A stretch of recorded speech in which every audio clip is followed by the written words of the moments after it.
Welcome back, my fellow survivors, to The Walking Dead No Man's Land.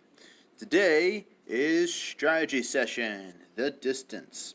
What we're going to talk about is how to beat the distance.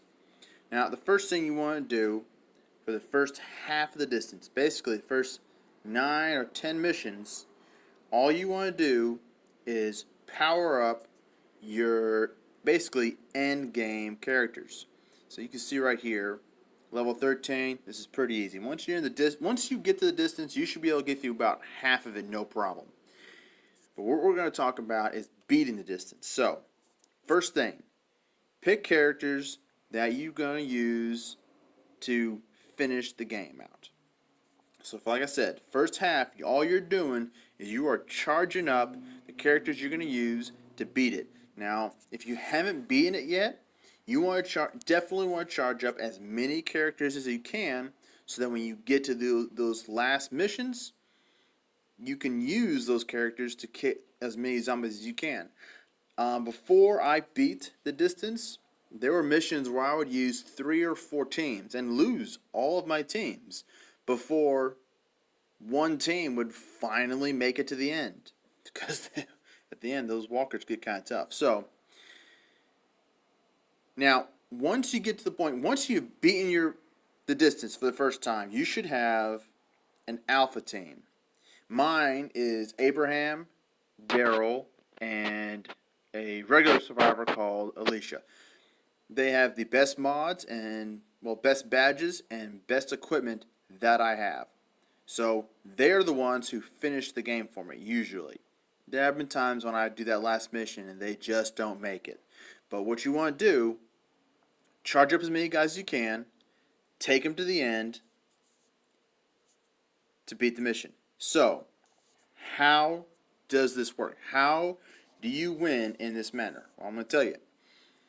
When you get to the latter half of the distance, you're going to pick a team of charged characters to basically push through.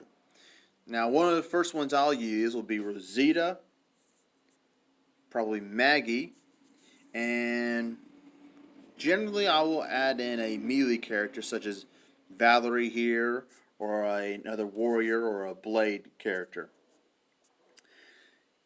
What you're looking for when you get to those last 6 or 7 or 8 missions, what you're looking for is characters that can push through as many missions as they can. And when I get to that point, I can generally get Rosita's team to do 2 or 3 missions before, they die. You might lose 1 or 2 in the process, but what you gain is missions completed without losing characters.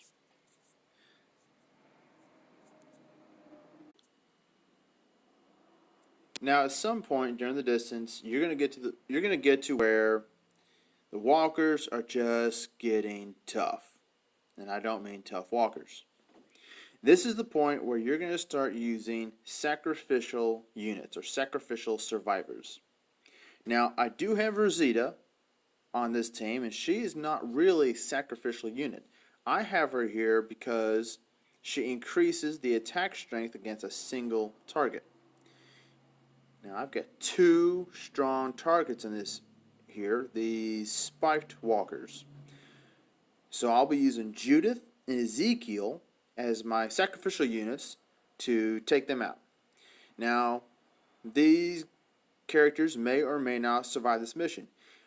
My goal here is hopefully to at least take out 1 spike walker and then come in with a second team and take out the second spike walker, and then I should be able to finish it. Either way, I don't want to use my high-end units just now, just because something could happen and I don't want to lose my top tier characters before I get to the end of the distance.